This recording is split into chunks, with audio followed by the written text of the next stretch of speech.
The ജേണലിസ്റ്റിലേക്ക് Iran America യുദ്ധത്തിൽ നിർണായകമായ ഒരു വലിയ വഴിത്തിരിവുണ്ടായിരിക്കുകയാണ്.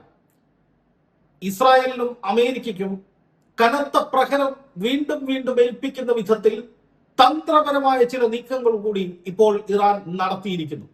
ഒപ്പം അക്രമോത്സുകതയിലേക്ക് ഇറാൻ കടന്നിരിക്കുന്നു എന്ന വിവരം കൂടി വരുമ്പോൾ ഈ യുദ്ധം അതിതീവ്രമാകും, അത് അമേരിക്കയും ഇസ്രായേലും ആഗ്രഹിച്ചില്ലെങ്കിൽ കൂടി എന്ന് തന്നെ നമ്മൾ വിലയിരുത്തേണ്ടി വരും. 3 കാര്യങ്ങളാണ് പ്രധാനമായും സംഭവിച്ചിരിക്കുന്നത്. അതിൽ ആദ്യത്തേത്, ഹോർമുസ് കടലിടുക്കിലെ അമേരിക്കൻ പടക്കപ്പലിന് നേരെ നിർണായകമായ ആക്രമണം നടത്തി വിജയിച്ചിരിക്കുന്നു എന്ന് ഇറാൻ പ്രഖ്യാപിച്ചിരിക്കുകയാണ്. അമേരിക്ക ഇതുമായി ബന്ധപ്പെട്ട സ്ഥിരീകരണമൊന്നും നടത്തിയിട്ടില്ല.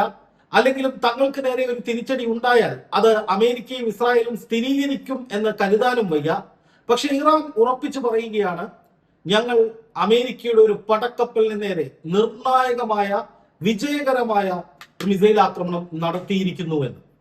ഇങ്ങനെ ഇറാൻ പറയുമ്പോൾ അത് വ്യക്തമായ സൂചനയും മുന്നറിയിപ്പും ഭീഷണിയും തന്നെയാണ് അമേരിക്കയ്ക്ക് നൽകുന്നത് എന്നുള്ളതാണ് ഇതിൽ ഏറ്റവും പ്രധാനപ്പെട്ട വസ്തുത. രണ്ടാമതായി സംഭവിച്ച ഒരു നിർണായകമായ ട്വിസ്റ്റ് അല്ലെങ്കിൽ ഒരു വഴിത്തിരിവ് എന്ന് പറയുന്നത്, ഇന്നലെ കുവൈറ്റ് വിമാനത്താവളത്തിലേക്ക് നടത്തിയ ആക്രമണത്തിൽ ഒരാൾ കൊല്ലപ്പെടുകയും നിരവധി പേർക്ക് പരിക്കേൽക്കുകയും ചെയ്തു. നിർഭാഗ്യവശാൽ കൊല്ലപ്പെട്ടത് ഒരു ഇന്ത്യക്കാരനായിരുന്നു. അദ്ദേഹത്തിന് ആദരാഞ്ജലികൾ നേരുന്നു. ഇങ്ങനെ വീണ്ടും വീണ്ടും യുദ്ധം തുടർന്നാൽ, ആക്രമണങ്ങൾ വർദ്ധിച്ചാൽ, ഇറാനെ വീണ്ടും വീണ്ടും പ്രകോപിപ്പിച്ചാൽ അതിന്റെ ഏറ്റവും വലിയ ദുരിതഫലം അനുഭവിക്കുന്നത് ഗൾഫ് മേഖലയായിരിക്കും. നമ്മുടെ ഇന്ത്യയിൽ നിന്നുള്ള 40 ലക്ഷത്തോളം പ്രവാസികൾ ഗൾഫ് മേഖലയിൽ ജോലി ചെയ്യുന്നുണ്ട്, ബിസിനസ് നടത്തുന്നുണ്ട്, അവിടെ കഴിയുന്നുണ്ട്. അവരുടെയൊക്കെ ജീവിതക്രമം താളം തെറ്റുന്ന നിലയിലേക്ക് കാര്യങ്ങൾ പോകും. വല്ലാത്ത ദുരവസ്ഥ ഉണ്ടാകും. അതുകൊണ്ടൊക്കെ തന്നെയാണ് തുടക്കം മുതലേ അമേരിക്കയുടെയും ഇസ്രായേലിന്റെയും നിലപാടുകളെ, യുദ്ധ നീക്കങ്ങളെ തുടർച്ചയായി നമ്മൾ എതിർത്തുകൊണ്ടിരിക്കുന്നത്. കാരണം ഈ യുദ്ധം തുടങ്ങി വെച്ചത് അവർ തന്നെയാണ്. ഒരു ആവശ്യവുമില്ലാതെ സമാധാനപരമായി മുന്നോട്ട് പോയിരുന്ന പശ്ചിമേഷ്യയെ വല്ലാത്ത ദുരിതത്തിലേക്ക് തള്ളിവിടുന്ന വിധത്തിൽ ഇന്ന് ഈ കാണുന്ന യുദ്ധം 4 മാസത്തിനിപ്പുറം സജീവമാക്കി നിർത്തുന്നത് അമേരിക്കയും ഇസ്രായേലും തന്നെയാണ്. അപ്പോൾ ആ കുവൈറ്റ് ആക്രമണത്തെക്കുറിച്ച്, അല്ലെങ്കിൽ കുവൈറ്റിൽ നടന്നിട്ടുള്ള വിമാനത്താവളത്തിൽ നടത്തിയിട്ടുള്ള ഡ്രോൺ ആക്രമണത്തെക്കുറിച്ച് നിർണായകമായ ഒരു വിവരം ഇറാൻ ഇപ്പോൾ നൽകിയിരിക്കുകയാണ്. ആ ആക്രമണത്തിന് പിന്നിൽ തങ്ങളല്ല, അമേരിക്ക തന്നെ ഒപ്പിച്ച പണിയാണത് എന്നാണ് ഇറാൻ ഇപ്പോൾ പറഞ്ഞിരിക്കുന്നത്. പക്ഷെ അതേസമയം ഈ ആക്രമണത്തിന് പിന്നിൽ ഇറാൻ തന്നെയാണെന്നാണ് ഔദ്യോഗിക സ്ഥിരീകരണം. ഇറാന്റെ ഡ്രോണുകൾ വന്ന് വീഴുന്ന, വിമാനത്താവളത്തിന് മുകളിലൂടെ വന്ന് വീഴുന്നതിന്റെ ദൃശ്യങ്ങളൊക്കെ ഇപ്പോൾ വ്യാപകമായി സോഷ്യൽ മീഡിയ പ്ലാറ്റ്ഫോമുകളിലും അന്താരാഷ്ട്ര മാധ്യമങ്ങളിലും ഒക്കെ വന്നിട്ടുണ്ട്. പക്ഷെ അപ്പോഴും ഇറാൻ പറയുന്നത് ഇതിന് പിന്നിൽ ഞങ്ങളല്ല. തമ്മിലടിപ്പിക്കാൻ വേണ്ടി, തെറ്റിദ്ധാരണ പരത്താൻ വേണ്ടി, ഇറാനെതിരെ ഗൾഫ് മേഖലയിൽ ഒരു പൊതുവികാരം ഉണ്ടാക്കാൻ വേണ്ടി അമേരിക്ക കളിക്കുന്ന കളിയാണിത് എന്നാണ് ഇറാൻ പറയുന്നത്. മൂന്നാമതായി സംഭവിച്ചിരിക്കുന്ന ഏറ്റവും പ്രധാനപ്പെട്ട ഒരു കാര്യം എന്ന് പറയുന്നത്, ലെബനനിൽ വീണ്ടും ഇസ്രായേൽ ആക്രമണം തുടരുന്നു എന്നുള്ളതാണ്. അതായത് ഇന്നലെ അമേരിക്കൻ പ്രസിഡന്റ് ഡൊണാൾഡ് ട്രംപ് പറഞ്ഞത്, ഇനി ലെബനനിൽ ഒരു ആക്രമണം ഇസ്രായേൽ നടത്തില്ല, ഇസ്രായേലും ലെബനനും തമ്മിൽ ചർച്ചകൾ നടത്തിക്കൊണ്ടിരിക്കുകയാണ്, അതുകൊണ്ട് തന്നെ അവിടെ ഒരു വെടിനിർത്തൽ വരികയാണ്, ഇനി ആക്രമിക്കരുത് എന്ന് നെതന്യാഹുവിനോട് താൻ ആവശ്യപ്പെട്ടിട്ടുണ്ട്, അത് അംഗീകരിക്കപ്പെടുകയാണ് എന്നായിരുന്നു ട്രംപ് ഔദ്യോഗികമായി സ്ഥിരീകരിച്ചത്. പക്ഷേ അതൊന്നും ചെവിക്കൊള്ളാതെ നെതന്യാഹു അല്ലെങ്കിൽ ഇസ്രായേൽ ലെബനനിൽ കാര്യമായ ആക്രമണങ്ങൾ, വ്യാപകമായ ആക്രമണങ്ങൾ തുടരുന്നു എന്നാണ് പുറത്തു വരുന്ന റിപ്പോർട്ട്. ഇത് സ്വാഭാവികമായും ഇറാനെ വലിയ തോതിൽ പ്രകോപിപ്പിക്കും. ഇറാന്റെ പ്രകോപനം എന്തെന്ന് വെച്ചാൽ, ഈ ഹിസ്ബുള്ള എന്ന് പറയുന്ന ഗ്രൂപ്പ് അത് ഇറാന്റെ കുഞ്ഞാണ്. അതായത് പലസ്തീൻ വിഷയത്തിലടക്കം നിർണായകമായ ഇടപെടലുകൾ നടത്തുന്നതിന് വേണ്ടി, ഇസ്രായേലിനെ നിലയ്ക്ക് നിർത്തുന്നതിന് വേണ്ടി ഇറാന്റെ പിന്തുണയോടുകൂടി ആരംഭിച്ച ഇറാന്റെ പ്രോക്സി ഗ്രൂപ്പ് തന്നെയാണ് ഹിസ്ബുള്ള. അപ്പൊ ഹിസ്ബുള്ളയുടെ നിരവധി തലവന്മാരെ അല്ലെങ്കിൽ നേതാക്കളെ, അതിന്റെ പ്രധാനപ്പെട്ട ബുദ്ധി കേന്ദ്രങ്ങളെ ഒക്കെ പേജർ ആക്രമണം അടക്കമുള്ള പല ആക്രമണങ്ങളിലൂടെയും ഇസ്രായേൽ വധിച്ചിരുന്നു. പക്ഷെ എന്നിട്ടും ഹിസ്ബുള്ളയുടെ ശക്തി കുറയ്ക്കാൻ, അല്ലെങ്കിൽ ഹിസ്ബുള്ളയുടെ ആക്രമണത്തിന്റെ തീവ്രത ഇല്ലാതാക്കാൻ ഇസ്രായേലിന് കഴിഞ്ഞില്ല. അതുതന്നെയാണ് ഇസ്രായേൽ ഇപ്പോൾ നേരിട്ടുകൊണ്ടിരിക്കുന്ന ഏറ്റവും വലിയ പ്രശ്നം. അതായത് ഇറാൻ സജീവമായി യുദ്ധരംഗത്തേക്ക് ഇറങ്ങുമ്പോൾ അവരുടെ പ്രോക്സി ഗ്രൂപ്പുകളും ആക്റ്റീവ് ആകും. പലസ്തീനിൽ ഇപ്പോഴും ഇസ്രായേൽ ആ മഞ്ഞവരയ്ക്കപ്പുറം അവരുടെ സൈന്യത്തെ കടത്തിയിട്ടില്ല എന്നുള്ളത് കൂടി ഇതോടൊപ്പം ചേർത്ത് നമ്മൾ വായിക്കണം. ഒരു വെടിനിർത്തൽ കരാറിന്റെ ഭാഗമായിട്ട് പലസ്തീനിൽ അല്ലെങ്കിൽ ഗസയിൽ ഇസ്രായേൽ സൈന്യത്തോട് ഈ വരയ്ക്കപ്പുറം പോകൂ എന്ന് പറഞ്ഞ് ഹമാസ് ഒരു കരാർ ഉണ്ടാക്കി അതിൽ ഒപ്പിട്ടപ്പോൾ, അല്ലെങ്കിൽ ആ കരാറിൽ ഹമാസിന്റെ ആ നിർദ്ദേശം ഉൾപ്പെടുത്തി ഒപ്പിട്ടതിന് ശേഷം അത് ലംഘിക്കാൻ ഇസ്രായേൽ തയ്യാറായിട്ടില്ല. കാരണം ഇറാൻ ഇപ്പുറത്ത് അതിശക്തമായി യുദ്ധരംഗത്ത് നിൽക്കുകയാണ്.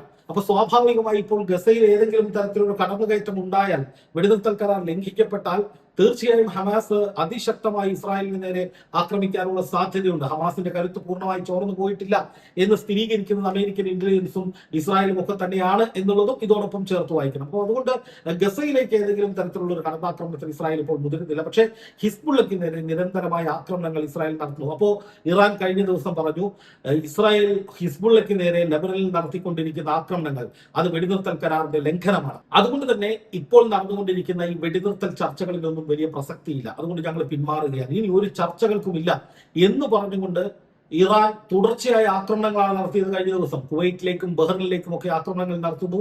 അതുപോലെ അമേരിക്കയുടെ വാണിജ്യ കപ്പൽ ഹോർമുസ് കടലിടുക്കിൽ ആക്രമിക്കുന്നു. അമേരിക്കയ്ക്ക് ശക്തമായ മുന്നറിയിപ്പ് കൊടുക്കുന്നു. ഇനി ഞങ്ങൾ ചർച്ചയ്ക്കില്ല എന്ന് പറയുന്നു. സമാധാനം ഉണ്ടാകും എന്ന് ട്രംപ് പറയുന്ന അതേ സമയത്താണ്, ഒരാഴ്ചക്കകം യുദ്ധം അവസാനിപ്പിക്കുമെന്ന് ട്രംപ് പറയുന്ന അതേ സമയത്താണ് ഇറാൻ അന്ന് അല്ലെങ്കിൽ ദിവസങ്ങൾക്ക് മുൻപ് ശക്തമായി ആക്രമിച്ച് അമേരിക്കയ്ക്ക് വഴിപ്പെടുകയില്ല, ഇസ്രായേലിന് വഴിപ്പെടുകയില്ല എന്ന് വ്യക്തമായി പറഞ്ഞത്. ഇതോടുകൂടി അമേരിക്ക എന്തു ചെയ്യണമെന്നറിയാത്ത ഗതികെട്ട അവസ്ഥയിലാണ്.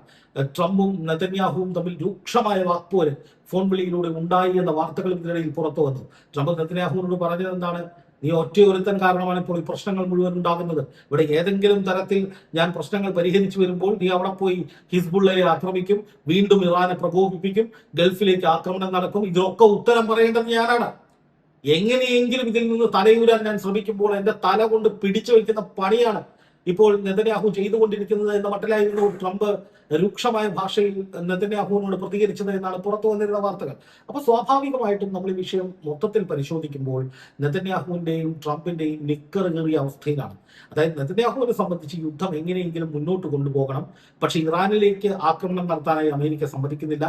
എന്നാൽ ഹിസ്ബുള്ളയെ ആക്രമിക്കാമെന്ന് വെച്ചപ്പോൾ അവിടെയും ട്രംപ് വിലങ്ങുതടിയായി വരുന്നു. കാരണം ഇറാന്റെ ശക്തമായ സമ്മർദ്ദമാണ്. ഹിസ്ബുള്ളയെ ഇസ്രായേൽ ആക്രമിക്കുമ്പോൾ ഇറാൻ അതേ നിമിഷം ഇവിടെ അറബ് രാജ്യങ്ങളെ ആക്രമിക്കും.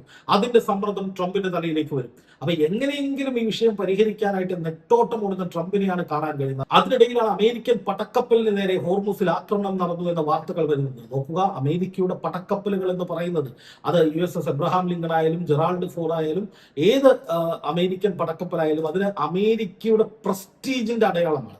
അതായത് അമേരിക്കയുടെ ഏറ്റവും വലിയ കരുത്തായി അവർ ഉയർത്തി കാണിക്കുന്നത് 100-ലധികം അല്ലെങ്കിൽ 100ഓളം പോർ വിമാനങ്ങൾ അണിനിരത്തിക്കൊണ്ട് യുദ്ധത്തിന്, വലിയ യുദ്ധങ്ങൾക്ക് നേതൃത്വം കൊടുക്കാൻ കഴിയുന്ന, ഏത് കടലിലും അനായാസം എത്തിപ്പെടാൻ കഴിയുന്ന, ഏത് ശത്രുവിനെയും നിഷ്പ്രഭമാക്കാൻ കഴിയുന്ന അത്രയും വലിയ അവകാശവാദങ്ങൾ പേറി നടക്കുന്ന അമേരിക്കയുടെ പടക്കപ്പലുകൾ എന്ന് പറയുന്നത് അമേരിക്കയുടെ പ്രസ്റ്റീജാണ്, അവരുടെ ആത്മാഭിമാനത്തിന്റെ കൊടി അടയാളമാണ്. അതിന് നേരെയാണ് ഇപ്പോൾ ഇറാൻ ശക്തമായ ആക്രമണം നടത്തിയിരിക്കുന്നത് എന്ന് ലോകത്തോട് ഇറാൻ വിളിച്ചു പറഞ്ഞിരിക്കുന്നത്. അമേരിക്ക അത് സ്ഥിരീകരിക്കുന്നില്ലെങ്കിൽ കൂടി ഇറാൻ അത് പറയുമ്പോൾ അതിന് അതിൻ്റെതായ മൂല്യമുണ്ട്, അല്ലെങ്കിൽ അത് വിശ്വസനീയമാണ് എന്ന് ചിന്തിക്കുന്നവർ ഈ ലോകത്ത് ധാരാളമാണ്. കാരണം ഇറാൻ ഇതുവരെ പറഞ്ഞതൊക്കെ തന്നെ ചെയ്തിട്ടുള്ളൂ. അല്ലാതെ ട്രംപിനെ പോലെ അങ്ങോട്ടും ഇങ്ങോട്ടും ആടി വായിൽ തോന്നിയത് വിളിച്ചു പറഞ്ഞ് പ്രവൃത്തിയും പറച്ചിലും തമ്മിൽ ഒരു ബന്ധവുമില്ലാത്ത ഞാനിന്മേൽ കളിയൊന്നും ഇറാൻ കളിച്ചിട്ടില്ല.